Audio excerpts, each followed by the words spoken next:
I am Madison, 27, stumbling along the gravel shoulder of Highway I-95 with my 2-year-old Liam clinging to my chest. Semi-trucks are blasting past us, shaking the ground, and I am terrified, but I keep walking. Then, tires screech. My father's black SUV slams into park right in front of me. He jumps out, face pale with rage, looking at the empty road behind me. "Madison, where is your car?" he shouts over the traffic. I look him in the eye and finally speak the truth. "Austin took my keys. He says I am medically unfit to drive." Watching the world go by in this quiet moment with my coffee, I'm struck by how life can shift from peace to a total storm. Where are you joining from, and what is your favorite drink right now? I look forward to your comments. Now, let's return to that heavy, suffocating silence inside my father's SUV. The silence inside my father's SUV was suffocating, a stark contrast to the violent roar of the highway we had just abandoned. The air conditioning blasted against my face, drying the salt of sweat on my skin, but doing nothing for the ice-cold knot tightening in my stomach. Liam had fallen asleep instantly in the car seat, lulled by the rhythmic vibration of the engine. I looked at his small, peaceful face and felt my hands start to shake as the adrenaline began its slow, brutal crash. My father did not look at me. His eyes were fixed on the road ahead, his hands gripping the steering wheel so hard his knuckles were bone white. He wasn't asking as a father right now. He was asking as the retired high court judge he used to be, cross-examining a key witness. "How long, Madison?" he asked, his voice low and dangerous. "6 months, I whispered, the words feeling like shards of glass in my throat. Since Liam turned 18 months old, I saw my father take a sharp, jagged breath, but I did not cry. I did not ask for a tissue or a hug. Sadness was a luxury I had liquidated months ago. Instead, I reached into the bottom of Liam's diaper bag, shoving aside the wipes and spare onesies until my fingers hit the cool, metallic edge of an old tablet. It was an outdated device Austin assumed was broken, tucked away in a mountain of baby gear he never bothered to touch. It was my secret back door into my own life. While they spent months telling me my brain was broken, I had been quietly auditing the damage. I didn't use my hospital email that would be a breach of protocol. Instead, I logged into an old, encrypted personal account I'd set up years ago and never shared with him, using it to reroute every bank alert and password reset. My fingers moved across the screen with clinical precision. I was not just resetting passwords for my retirement fund and my private insurance. I was reclaiming my sovereignty. Anger was not a scream this time. It was a line-item veto. For years, I had been the silent investor in Austin and Stephanie's version of a perfect family, but I was finally checking the balance sheet. I realized then that my love had not been a bond. It had been a high-interest subscription, and they had overdrafted my compassion until I was bankrupt. "What are you doing?" my father asked, glancing at the glowing screen in my lap. "Accounting, Dad," I replied, my voice steadier than it had been in a year. "This is not a breakdown, it is a foreclosure." I hit confirm on the final password change, and the tablet glowed with a different kind of sunrise, the kind made of cold facts and lethal numbers. I am not running away. I am going back to take delivery of what belongs to me. I needed him to understand the mechanics of the trap. It is the boiling frog, Dad. You know the story. If you drop a frog in boiling water, it jumps out. But if you put it in cool water and turn the heat up slowly, it cooks to death before it realizes it is dying. That was my life for the last 6 months. It did not start with a lock on the door or a raised fist. It started with a casserole. It started with Stephanie showing up at my kitchen island with a bowl of nutritional soup, telling me I looked exhausted and that I should just let her take the night shift with Liam. I was a pediatric nurse working double shifts and coming home to a teething toddler. I was exhausted, so I let her. I thought I was being supported. I did not realize I was being occupied. This is the trap of normalized cruelty. They use performative care as a Trojan horse to breach your boundaries. First, Stephanie was in my kitchen every morning, criticizing the nutritional value of the oatmeal I made. Then, she was checking my grocery receipts, circling items she thought were wasteful. When I complained, Austin did not defend me. He looked at me with that clinical pity and told me I was being ungrateful. He said I had postpartum anxiety and medical issues that made me irrational. Then came the watch. Austin presented it as a gift, a high-end smartwatch to monitor my heart rate and sleep patterns. He said he was worried about my health. But the heart rate monitor was just a front for the position tracking software he used to monitor my location 24 hours a day. The spending alerts he set up were just a way to ensure every cent of my salary went exactly where he wanted it. My life became a series of push notifications and data points on his tablet. My father's jaw tightened as I spoke. He asked if a doctor ever confirmed any of these diagnoses. I told him the only doctor in that house was Austin's ego. Every night, Austin would read my texts under the guise of making sure I was not doom scrolling, claiming it was bad for my mental health. But I knew the truth. He was reading my thoughts, isolating me from my friends, and ensuring I had no one left to call. I knew people would ask why I did not just leave sooner, why I did not scream for help when the water started to simmer, but they do not understand the invisible chain of a survivor. You do not yank against the chain when you are being held hostage. That just chokes you harder. I was not staying because I was weak or because I believed their lies. I was staying as a watchman. I was picking the lock while they were sleeping. I was waiting for the exact second when I could walk out with Liam and know that they could never, ever touch him again. The light in my father's eyes changed. He was not just hearing a story. He was witnessing the tactical map of a war I had been fighting alone. I told him that my silence had not been submission. It had been the sound of me gathering ammunition. Today, the water finally reached a boil, and I was the one who turned off the stove. The tires of my father's SUV crunched on the pristine gravel of the driveway at the Oaks. The estate was a silent fortress of beige stucco and wrought iron, a place designed to look perfect from the street while rot grew within the walls. My father killed the engine, but neither of us moved for a long moment. Through the windshield, I saw them. Austin and Stephanie were on the patio, looking like a scene from an architectural magazine. Stephanie was laughing, swirling a glass of white wine, while Austin sat with his tablet, looking exactly like the successful financial advisor he pretended to be. They looked like people who had not just forced a mother and a 2-year-old child to walk miles on the shoulder of a dangerous highway. "Stay here," my father said, his voice low and heavy. I ignored him. I unbuckled Liam's car seat, my fingers working the straps with a quiet, trembling efficiency, and pulled my son into my arms. I was not staying behind. I walked up the driveway behind my father, matching his heavy stride. Stephanie spotted us first. Her practiced smile did not drop. It just froze into a brittle mask of concern. "Oh, look who's back," she called out, her voice bright and hollow. And she brought reinforcements. "Douglas, you are just in time for a glass of Chardonnay." My father did not look at the wine. He looked at Austin, his gaze as cold and immovable as a mountain. "Where are her keys and her passport?" he asked. His voice was the low, dangerous rumble he used to use on the bench when he caught a lawyer lying to the court. Austin stood up, smoothing his expensive polo shirt, trying to match my father's height, but failing miserably. "Douglas, let us not be dramatic," he said, his tone oozing practiced condescension. "We were worried about her. Madison has been very unstable lately. You know how new moms get postpartum anxiety can make them so scattered? We took the keys for her own safety. We are just protecting her."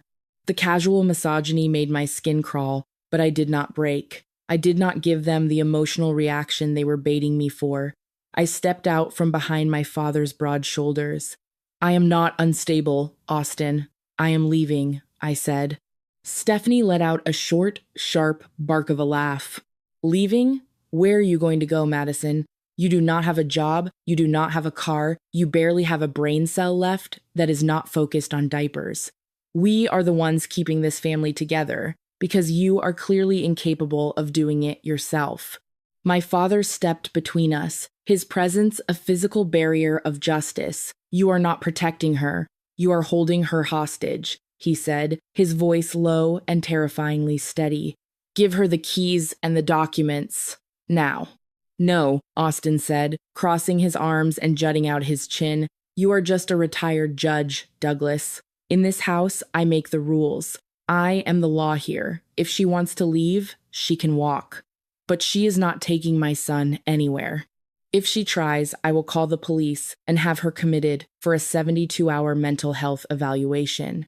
I have been keeping a diary of her erratic behavior for months. I will make sure she never sees that boy again." He leaned in, his voice a low hiss. "I've already spoken to Dr. Miller. He's willing to sign an affidavit stating you're a danger to yourself. One call, and I'll have you on a 72-hour psychiatric hold before you can even find a lawyer." The villain's escalation was complete. They were not just stealing my life anymore. They were threatening to erase my motherhood. But Austin was so focused on the rules he thought he controlled that he did not realize I had already finished the total audit of his crimes. My father did not use violence. He stood in the center of that grand foyer like a silent statue of justice, cold and completely unyielding. He did not shout. He simply recited the law with the same low rumble he used to command a courtroom. He reminded Austin that withholding personal property and restricting a person's movement constituted unlawful restraint.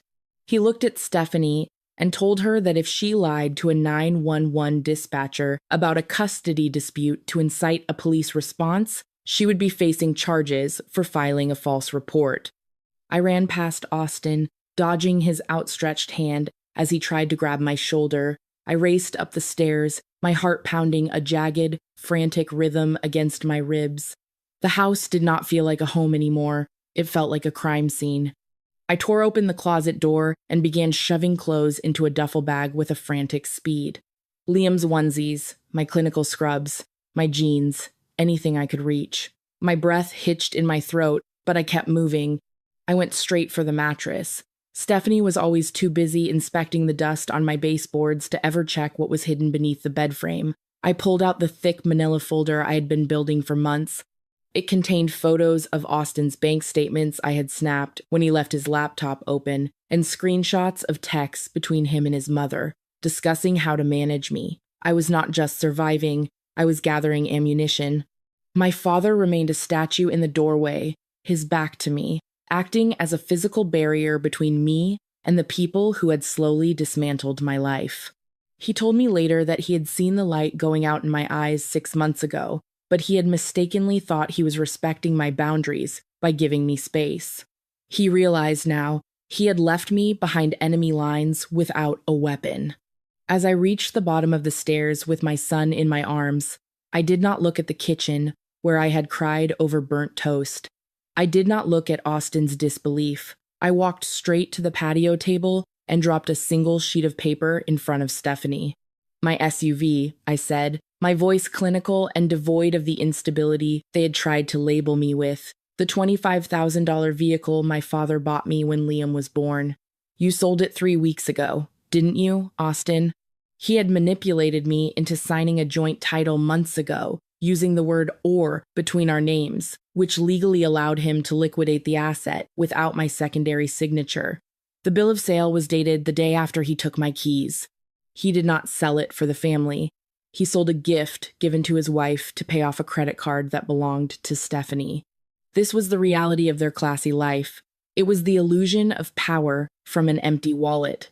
Stephanie's business had collapsed, and they were using my assets and my credit to maintain a facade of wealth they no longer possessed. They were parasites who thought they could bankrupt me to keep themselves afloat. Their position was not earned. It was a luxury they had been overdrafting from my life for years. I walked out the front door and into the blinding afternoon sun.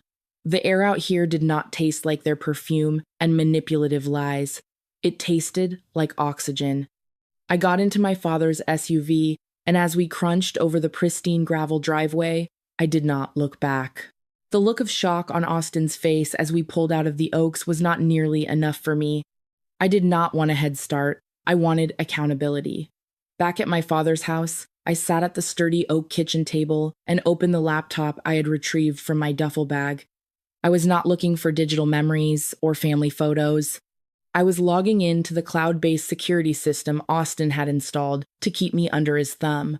Austin thought those high-definition cameras and sensitive microphones were his eyes and ears, his tools for the ultimate surveillance. He did not realize that when you build a panopticon to monitor your wife, you are also unknowingly recording your own criminal confession. I clicked through the archived footage from 2 weeks ago, my fingers steady and clinical. Anger was not loud this time. It was a balance sheet. I found the timestamp. In the footage, Austin and Stephanie are sitting in his home office, surrounded by the leather-bound books and expensive scotch they use to project an image of stability. They were not talking about my medical instability or their concern for my mental health. They were talking about a signature, my signature. She will never even look at the paperwork, Austin says on the tape, his voice as casual as if he were discussing the weather. I have already forged her name on the loan documents. The $85,000 from the private lender has already been transferred to your business account, Mom. He had exploited our shared DocuSign account, using my saved digital signature to bypass the in-person notary requirement with a private lender who was a business associate of his, someone who didn't care about the legality, only the interest rate. I watched Stephanie nod, the brittle mask of motherly concern replaced by the cold calculation of a predator. And the trust fund? She asks. The $120,000 her grandmother left for the boy's education? It has already been liquidated to cover the interest on your bridge loan, Austin replies with a smirk.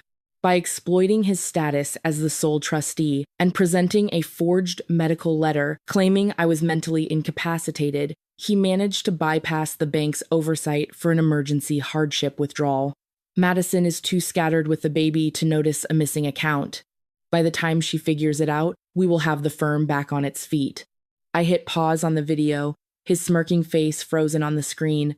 I rubbed my eyes, trying to summon a single ounce of regret for the man I had married, but there was only clarity. This was not a breakdown of a marriage. It was a felony fraud investigation. I had been the silent investor in their version of family, and now I was pulling my capital. I looked over at my father, who was standing by the window, his expression a mask of judicial frost. I realized then that if Douglas had not been there to pull me off that gravel shoulder, the world would have been a very different place. Without him, Austin would have finished his game. I would have been a financial ghost, buried under $85,000 of debt I never signed for, and my son would have been a pawn in a bankruptcy case he could never win. They would have finished cooking the frog until there was nothing left but bones. That is the kill shot. Dad, I said, my voice factual and lethal. He built a cage to watch me, but he actually built the evidence locker for his own trial. I was not just surviving anymore.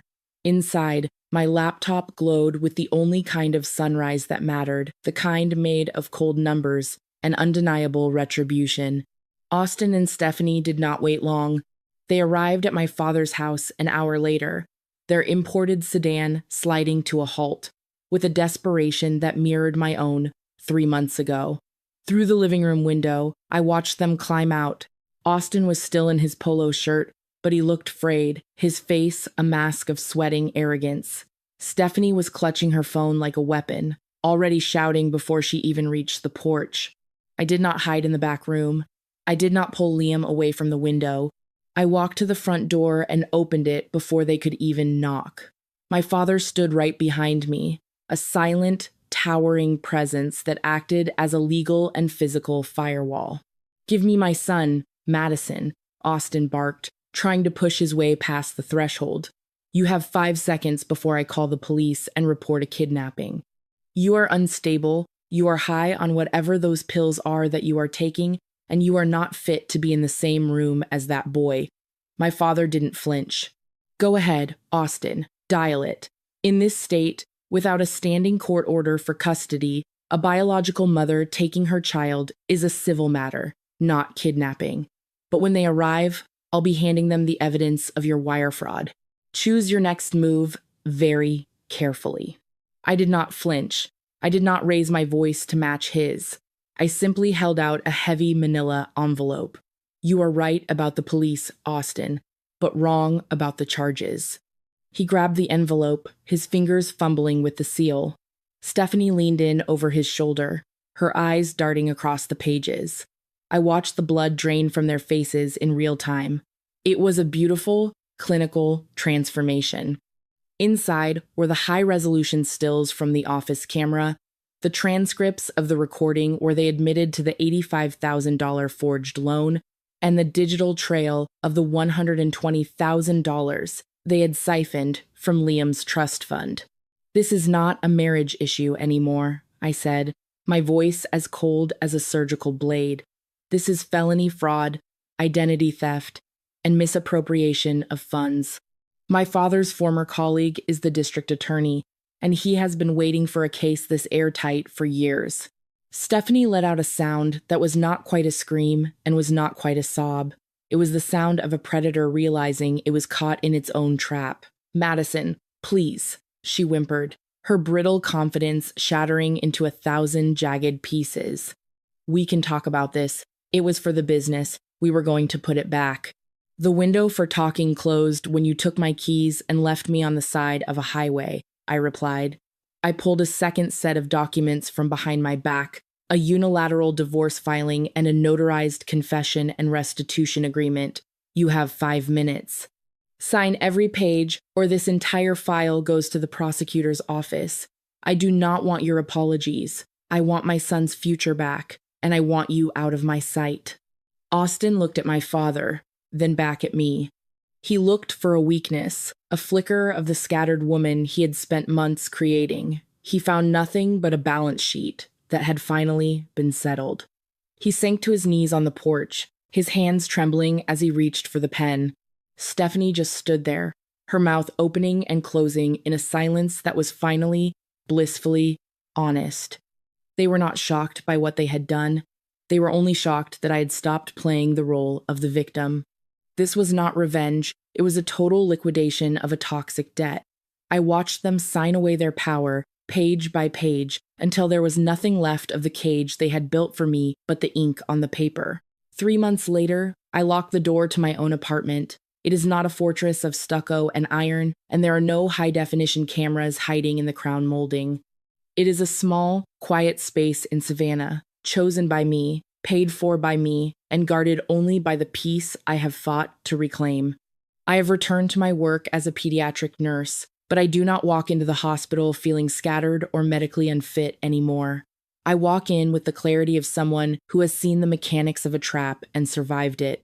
Austin is currently facing trial for multiple counts of felony fraud, identity theft, and the misappropriation of a minor's funds. The digital confession he unknowingly recorded on his own surveillance system became the state's primary evidence. I used the recovered assets, the $120,000, returned to Liam's trust fund, and the restitution from the $85,000 forged loan to establish a new foundation. I named it the Eleanor Support Fund, in honor of my mother, to provide legal and financial resources for women trapped in cycles of medical and financial gaslighting.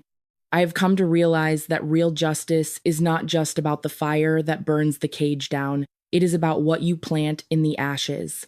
This is the justice of the sower. While Austin and Stephanie spent their lives trying to have the appearance of wealth, I was focused on being someone worthy of Liam's future. By building this fund, I have turned their attempt to bankrupt my soul into a resource that will save hundreds of others. Leaving that life was the hardest thing I have ever done, but I have learned that letting go of toxic bloodlines is not a failure of loyalty. It is an act of self-preservation. We are taught that family is a contract you can never void, but if that contract requires you to stay small, stay silent, and stay controlled, then it was never a contract of love, it was a prison sentence. If you are listening to this and you feel like the heat is rising 1 degree at a time, if you feel like your brain is being broken by people who claim to protect you, please listen to me. You are not scattered. You are not unstable. You are a watchman in your own life. You do not have to yank against the chains and let them choke you. You can wait. You can gather your ammunition in the dark. You can pick the lock while the predators are sleeping. Your worth is not a balance sheet for someone else to audit. You do not need anyone's permission to exist fully, to drive your own car, or to own your own narrative. I watch Liam play on the grass now, and for the first time, I do not look over my shoulder. The only monitor in our lives is the sound of his laughter, and that is more than enough surveillance for me. If you found yourself in this story, remember that you are the architect of your own exit. Do not stay in the cage just because the bars are made of gold. Share this video if you believe every person deserves a life of dignity and true justice.